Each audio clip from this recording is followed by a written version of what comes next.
Jesteśmy w Zapicie. Dzień dobry. Dzień dobry. Dzisiaj naszym gościem jest Barbara Stawarz i teraz ściąga, specjalistka w zakresie marketingu i komunikacji internetowej i autorka bestsellerowej książki Content Marketing po polsku. Doskonale. Ładnie, nie poszło mi to. Tylko za takie ściąganie to u mnie w szkole łapali. Ja już do szkoły nie pójdę. Basia, powiedz nam, co to jest ten content marketing, bo jak się okazuje, to ja też nie jestem zorientowana bardzo, o co chodzi. O co chodzi z content marketingiem? Jak sama nazwa wskazuje, mamy jakieś treści i mamy działania marketingowe. I to jest ważne połączenie, że jest content i marketing, a nie sam content i nie sam marketing. Mamy marketing treści, czyli takie tworzenie treści w internecie, bo tak jak sobie już ustaliłyśmy przed rozmową, nie ma content marketingu offline. Działania content marketingowe to działania w internecie i są to działania pokierowane naszymi celami content marketingowymi. Czyli po polsku powiedz jeszcze raz. Czyli mamy tak, mamy cele biznesowe. Okay. Zaczynamy od tego. Każdy biznes ma cele, zakładam, że ma. Chcemy sobie zwiększać sprzedaż, budować wizerunek i tak dalej, w zależności od tego, na jakim etapie jesteśmy. I cele content marketingu dopasowujemy do naszych celów biznesowych. Ale to ważne, by nasz content marketing miał swoje cele, a później wskaźniki, a nie by tak radośnie zacząć sobie tworzyć treści w internecie. Aha, to będziemy tworzyć treści, bo to jest na czasie, bo wtedy najczęściej się mijamy z naszą grupą docelową i z tymi celami content marketingowymi. Możemy się trochę zatrzymać? Bo tak. Ja jestem trochę zmieszana, bo teraz tak, Basia, jeżeli ja mam swój brand, weźmy Time for Wax, tak? I dlaczego ja mam inaczej tworzyć treści marketingowe do internetu, a inaczej online, a inaczej offline? Przecież ja dokładnie to samo chcę powiedzieć moim klientom. Mam depilację bez umawiania, która depilujemy autorskim, bezbolesnym woskiem i jesteśmy najlepsi na świecie. Wiadomo, ale tak. Tak, to czym się to różni komunikacja w internecie, online i offline? Nie, ona oczywiście powinna być spójna. Ja w ogóle bardzo nie lubię tego podziału na online, offline. Ale okej, zatrzymajmy się przy Time for Wax. Tutaj wszystko, co wymieniłaś, to jest komunikacja na temat produktu. Jacy jesteśmy, co oferujemy, czym się wyróżniamy. W content marketingu w centrum nie jest firma, nie jest nasza usługa, tylko odbiorca. I czego on szuka, czego on potrzebuje. Czyli teraz, jak ja mogę ściągnąć moją grupę docelową wartościowymi treściami, odpowiadając na jej potrzeby i dookoła tego budujemy spójną komunikację. Więc super, klient w centrum. Tak, bardzo logiczne, tak, masz rację. Jesteś lepiej przygotowana ode mnie. Ale ja będę tym złym policjantem i chciałabym się dowiedzieć, czym się ta komunikacja online i offline, że tak powiem, różni? Bo ja to samo chcę powiedzieć moim klientom. Dobrze, masz rację, ja powinnam odpowiadać na zapotrzebowanie, potrzeby moich klientów i mówić im, dobrze, znajdziecie to i to, ale nadal nie widzę tej różnicy offline i online. Narzędzia. Tu mamy różnicę w narzędziach. Bo tak, jakie mamy narzędzia offline? Jak się komunikujesz na przykład? Ulotki. Na przykład. Ja w ulotkach nie widzę Google'a, więc nasza użytkowniczka, która siedzi sobie wieczorem przed komputerem i zastanawia się, jak sobie zadbać o nogi, nie ma ulotki pod ręką, tylko ma Google'a. Ona zapyta Google'a. I teraz naszym zadaniem jest to, żeby wiedzieć, czego ona szuka w naszym kontekście, w kontekście naszej komunikacji. Co wpisuje dokładnie? Jakie frazy wpisuje? Otóż to. I odpowiedzieć na te potrzeby. A zatem jak już ją mamy, to mamy to dojrzewanie leadów, czyli też cały etap tego wygrzewania naszej konsumentki, takiego uwodzenia jej, przybliżania się do niej, żeby ona wiedziała, do kogo ma na tę depilację przyjść. Czyli w ten sposób te treści powinny też odpowiadać na poszczególne etapy tutaj procesu zakupowego. Czyli dobrze, mamy biznes, dziewczyna otworzyła biznes czym się może zajmować? Daj mi jakiś przykład. Depilacją. Paznokcie zróbmy. Paznokcie, nie, znowu beauty, dobrze. Zróbmy co? No coaching. No zróbmy trawę, możemy, coaching. Ogrodnik, dobrze. Ogrodnik. Niech będzie ogrodnik. Teraz tak, taki ogrodnik chce się reklamować, chce pozyskać tych leadów, o których wspomniałaś. Ale to jest usługa, czy on sprzedaje trawę? I to, żeby nie było łatwo. Sadzi sprzedaje trawę. Sadzi sprzedaje, wiesz, robi Ci oświetlenie na ogrodzie, wszystkie takie rzeczy, które są potrzebne. I teraz tak, co taki ogrodnik powinien wiedzieć, żeby dobrze tę treść przygotować do internetu, żeby pozycjonować dobrze swoją stronę, pozyskiwać tych leadów, o których wspomniałaś?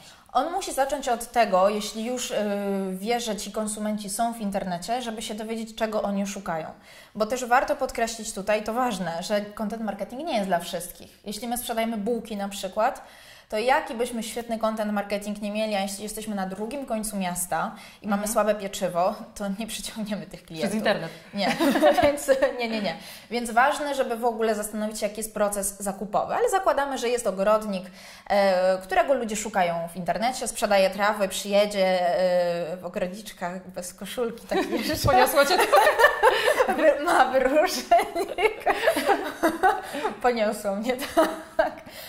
Ale on wie, czym się wyróżnia. Ma jakieś wyróżniki, ale też wie, jakie są potrzeby grupy docelowej. Zabawnie to w tym kontekście brzmi. Ale są osoby, które, jeszcze dobrze zdefiniowane osoby, które mają taką potrzebę. Czyli może niekoniecznie jest na przykład właściciel jakiejś posiadłości, tylko on ma na przykład swoją gosposię, która jest odpowiedzialna za to, żeby tego stafu całego. Tak, więc wtedy naszą grupą docelową jest ta gosposia, bo ona jest tutaj wpływającą na decydenta, więc też ważne, żeby rozróżnić te role. Wszyscy się do tego C-levela chcą komunikować, do prezesów, tak, ale on nie podejmuje właścicieli. Decyzji tak naprawdę w pewnych kategoriach. On podejmie decyzję, ale on nie googluje, on nie siedzi, nie porównuje, która trawa będzie bardziej zielona i który ogrodnik lepszy, więc ważne, żeby wiedzieć, kto jest wpływający na decydenta i kto szuka też produktu, więc ten ogrodnik musi też sobie, czy on już to ze swojego doświadczenia wie, czy on sobie jakiś wywiad środowiskowy tutaj na swoich klientach zrobi, dowiedzieć tego, kto i czego szuka. No i wtedy dookoła tego sobie dalej buduje. Ale dobrze, i teraz zatrzymamy się chwilę, bo wiesz, bo ja poznaję dziewczyny, które otwierają biznesy, panów też zresztą, gdzie oni zakładają, że oni wiedzą, czego klienci szukają. Oni wiedzą, czego klienci szukają i frazy, które powinny się pozycjonować. To skąd taki przedsiębiorca na początkowej swojej drodze, bo potem zakładam, że on pyta, wie, czego ci klienci poszukują i jakie frazy, no bo trawa może być, wiesz, różne frazy możemy wpisać. Różne, bardzo różne. A na samą trawę to w ogóle zły pomysł, żeby się pozycjonować, bo na pewno trudna fraza. Tak, i droga pewnie jeszcze. Tak. To skąd wiedzieć, że to powinniśmy wpisać, czy na to się powinniśmy pozycjonować? Google nam to sam podpowiada. Takie najprostsze narzędzie to Google. O Google się tak ładnie mówi, że jest taką kopalnią ludzkich intencji w ogóle. Trochę tak jest. No wie wiele, wie czego szukamy, wie w jaki sposób, więc najpierw mamy te podstawowe narzędzia podpowiedzi Google'a. Google Trends, czy planer słów kluczowych, gdzie od razu od Google'a dostajemy. Tego szukają, te słowa kluczowe, te frazy, więc chociażby te podstawowe narzędzia Google'a. A dalej mamy szereg darmowych narzędzi do wyszukiwania słów kluczowych, do określania też słów kluczowych w naszej strategii później, bo to też ważne. Jak jesteśmy w internecie, a nie na ulotkach, to nie możemy zapominać o tych słowach kluczowych, bo po to tworzymy te treści, żeby te słowa kluczowe się pojawiały, więc Google. To też ważne. Dobrze. A teraz co z mediami społecznościowymi? A media społecznościowe, no to tutaj nie są ważne słowa kluczowe, bo nie będą nam tutaj się słowa kluczowe indeksować, ale ważna jest społeczność, więc znowu mamy taką szeroką obecność w internecie, budowanie społeczności wokół marki, no i serwisy społecznościowe jako te narzędzia do dystrybucji naszych treści, do promocji, no do budowania właśnie społeczności. Dzisiaj biznesy generalnie są społecznościowe, sama wiesz. Wiem coś na ten temat. A jakie masz zdanie? Które platformy najlepiej pozyskują leadów? Do leadów. No to zależy w której grupie docelowej, ale no, można przyjąć, że na pewno takie dla większości takich segmentów, z którymi ja pracowałam, jeśli chodzi o leady, to Facebook, LinkedIn, Twitter. Więc na Snapchacie nie miałam takich sytuacji, ale to znowu zależy do kogo i gdzie. To jest pewnie kwestia czasu też będzie. Co nam tam... Kwestia czasu, ale przede wszystkim grupy docelowej. Tak, dokładnie. Dobrze, a powiedz mi, a jakie podstawowe błędy robią przedsiębiorcy, tworząc ten content do internetu? Skupiają się na sobie. To jest taka pierwsza rzecz. My fajnie. To jest to, co ja powiedziałam. My dajemy, mamy super wosk. No tak. Znaczy, to wszystko prawda, ale ja sobie też śledzę Waszą komunikację i tam ta komunikacja jest zabawna, jest taka z przymrużeniem oka, więc ona jest bardzo taka angażująca, ale ona jest mocno osadzona w produkcie. Więc to jest to, co gdzieś bym jeszcze tutaj pomanewrowała na przykład, bo sama wiem po sobie, że to, na czym najczęściej się skupiamy, ale też jako osoby w serwisach społecznościowych, no to my, nasza firma. Więc to jest taka pierwsza rzecz, żeby zawsze na pierwszym miejscu postawić klientów i ich potrzeby. Druga taka rzecz, no to jest właśnie takie mijanie się w tych treściach. Zaczynamy tworzyć treści o tym, na czym się niby znamy. Na przykład dział marketingu, jak zaczyna tworzyć treści, to zaczyna tworzyć treści o marketingu, bo na tym się zna. A na przykład sprzedają trawę, więc no zakładam, że ta pani, która chce sobie kupić trawę, raczej nie jest zainteresowana marketingiem, a również z takimi firmami pracowałam, które tworzyły treści dookoła tego, na czym się znali ludzie, którzy chcieli tworzyć treści. Więc te dwa elementy to są takie najczęstsze błędy. Trzeci, jaki jeszcze myślę warto wskazać, to brak promocji i dystrybucji treści. Tworzymy treści, ale one sobie gdzieś tam są.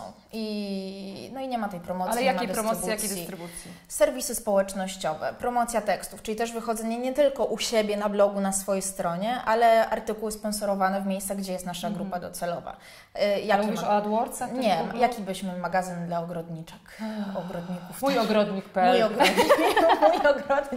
Mój ogrodnik. Więc wiemy, że na moim ogrodniku jest nasza grupa docelowa, że tam sobie czyta o kwiatkach i drzewkach. Więc pokażmy się tam, dajmy jakiś wartościowy tekst kierujący do nas, zyskujemy wartościowy link, to jest też bardzo ważne w content marketingu, a jednocześnie wychodzimy z naszą Tak, bardzo obecnością. ładnie, fajnie, podoba mi się, ale nie zbuduje mi to wielkiego zasięgu. Większy niż u nas. Właśnie u nas, czyli co? Okej, bo nie zbuduje to zasięgu, może mówisz, nie wiem, o leadach, o zbieraniu. Tak, ja bym chciała mieć żywego klienta, tu i teraz proszę mi przyprowadzić klienta. To wiesz co, to jest też taka właśnie rzecz, że nam się wydaje, że jak wszystko jest u nas, to jest bardzo dobrze, ale dzisiaj ten inbound marketing, ta szeroka obecność w internecie działa lepiej niż tylko skupianie się na sobie znowu, na tym swoim miejscu. Ale ja muszę zarabiać jako przedsiębiorca, wiesz? Ja potrzebuję mieć tego leada, który mi przyniesie tutaj do papu, do firmy i wiesz, budowanie społeczności fajnie, ja też się zgadzam z tym, że to jest przyszłość i to trzeba mieć, must be, tak? Ale na koniec dnia chcę mieć mierzalne efekty moich działań. Ale to musisz wyjść po tego klienta często przywitać dzisiaj. go tam, przytulić. I zaprosić do siebie, ściągnąć czymś wartościowym. Czy w Google, czy w miejscach, gdzie on jest. Jak już też wiesz, gdzie jest ta grupa docelowa, czego ona szuka, jaka jest ta tutaj ścieżka w internecie, skąd trafiają do Ciebie ci ludzie, no to warto przyspieszyć to przechodzenie i pojawić się z jakąś treścią, promując nasze miejsce w internecie, czyli ten model POEM w content marketingu, paid, owned i earned media, czyli mamy swoje miejsca, ale płacimy za ich promocję, a wszystko po to, by zdobywać treści generowane przez użytkowników, opinie, komentarze itd. Więc też pamiętanie o tych 3 kanałach. U siebie, jasne, naszym celem jest ściągnięcie klienta do siebie i pozyskanie leadu, a później wygrzewanie go, jeśli jeszcze mamy automatyzację. Ale często nie ściągniemy go, jeśli nie wyjdziemy po niego po prostu, więc szeroka obecność. Okej, Basia, to teraz tak, mówisz mi, że trzeba tworzyć te dobre treści, tak? Tylko teraz słuchają nas, oglądają nas dziewczyny, przedsiębiorcy, którzy chcą wiedzieć, jak się tego nauczyć, czy tego można się nauczyć. Daj tu parę wskazówek, kochana, żebyśmy wiedzieli, jak to od czego zacząć. Tak. Ja też jestem tym przedsiębiorcą, ja też się chcę czegoś nauczyć. Dobrze, już. I tak bez ściągi żadnej. Dam Ci moją. Czekaj. Dobra, zacznijmy od tego, że mamy już tę firmę i teraz zakładam, że mamy strategię komunikacji, czyli też wiemy już tłumaczę, o co mi chodzi, wiemy jaką firmą jesteśmy w sensie marki, jaka jest osobowość naszej marki, co chcemy tutaj komunikować, poza tym produktem, usługami, które mamy i odpowiadanie na potrzeby.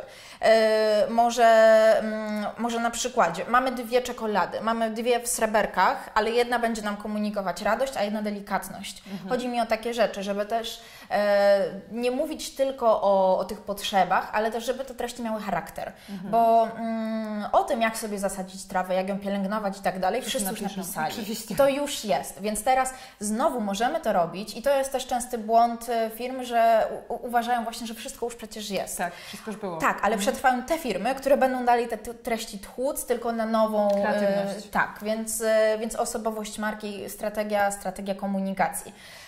Nie tylko jaką my trawę mamy, ale dalej jakiś świat tutaj naszej marki, o czym my w serwisach społecznościowych poza trawą będziemy rozmawiać z naszymi potencjalnymi czy klientami. Więc jeśli już wiemy, kim jesteśmy, jakie są wartości tej marki, no to dalej patrzymy na to, czego potrzebuje nasz klient. I bardzo to ułatwia budowanie persony. Persona, czyli właśnie No, ty widzisz, jak Cię zaskoczyłam.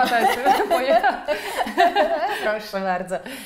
Persona, czyli archetyp naszego potencjalnego klienta. A Ty po polsku umiesz mówić? No, przedstawiciel grupy docelowej. No to czyli można mówić tak do ludzi, że przedstawiciel.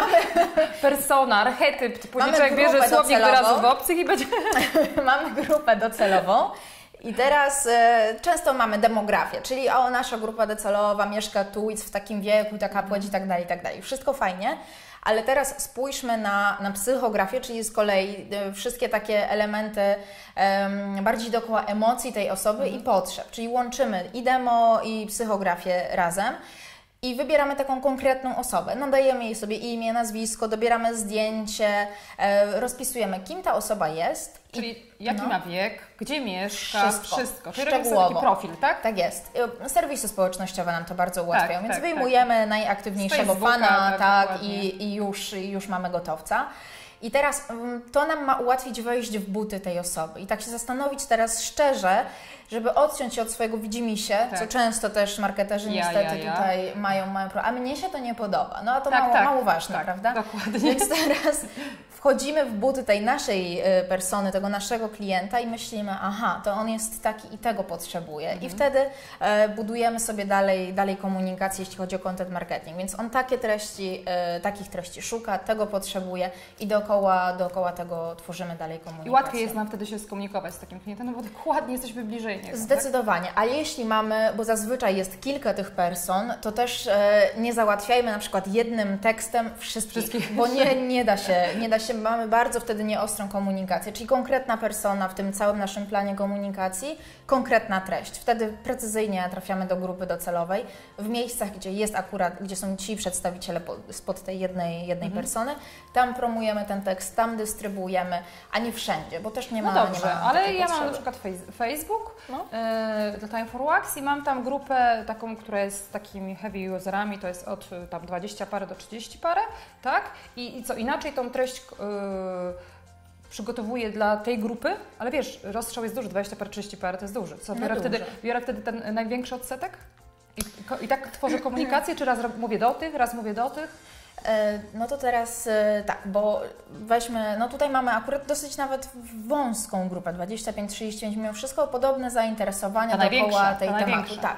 Ale jeśli mamy na przykład, nie wiem, 15-55, a nawet 65, jeśli mamy czekoladę, to jest problem. I wtedy tak, no nie będziemy się do babci i dziadków, którzy też kupują czekoladę dla wnuków i są doskonałą grupą docelową, produktową, ale sprzedażową, na Snapchacie na przykład. Facebook to już tam to już tam są, no, bo i rodzice wnuki mają i na Facebooku mnie śledzą, więc są. Można by do nich trafiać, ale nie są to najnośniejszą grupą docelową, więc bierzemy tę grupę, która też jest takim nośnikiem trendów w danym serwisie, która jest najliczniejsza i tam do nich trafiamy. Najbardziej aktywna pewnie też, tak, nie? czyli też nie mylmy grupy docelowej komunikacyjnej z grupą docelową produktową, bo czekolada dla kogoś, dla wszystkich, ale już komunikować się dookoła czekolady na Snapchacie i Facebooku dla dziadków bez sensu, więc też grupa docelowa, produktowa, komunikacyjna to dwie różne rzeczy. Basia, podsumowując, czyli tworząc content marketing dla naszych biznesów należy pamiętać o tym, żeby stawiać konsumenta w centrum i jego po nie pierwsze, tak jak ja powiedziałam na samym początku, nie co mamy, tylko czego potrzebuje konsument. To było świetne ćwiczenie. Bardzo dobre.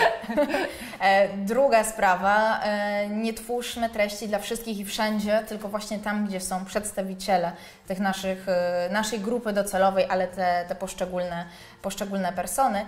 I 3, pamiętajmy o konsekwencji, o świeżości tych treści, bo treści tworzą dzisiaj wszyscy chcą przyciągnąć grupę docelową, ale tylko ta najwyższa jakość, ale też kreatywność będzie się przebijać. Więc... Gdzie się tego uczyć jeszcze? Polecić tam coś? No, gdzie? Już pozamiatane, już nie będzie książek. Moim gościem była super Basia, Barbara Stawarz, specjalistka w zakresie e-marketingu, content marketingu. No i czekolady i trawy. Czekolady, trawy i bestsellerowej książki, content marketing po polsku, autorka. I zapraszamy serdecznie do kupowania, czytania, bo mądrze ta kobieta gada. No. Dziękuję bardzo. Dziękuję bardzo.